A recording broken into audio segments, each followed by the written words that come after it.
অর্পণ বল ভাই, এ কি করছিস? একা একা গাছে পাতা ডাল ছিটছিস? আর কি করব ভাই, সালা 2 মাস হয়ে গেল একটা মেয়ের সাথে প্রেম করছি। আজ সকালে ফোন করেছি, বলছে যে তোমার সাথে আর প্রেম করতে পারবো না, তোমার মুখটাই কেমন বেঁকা।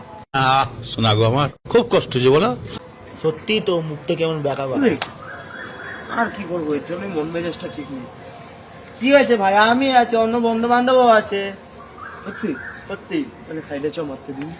বড় হারামি হো বেটা।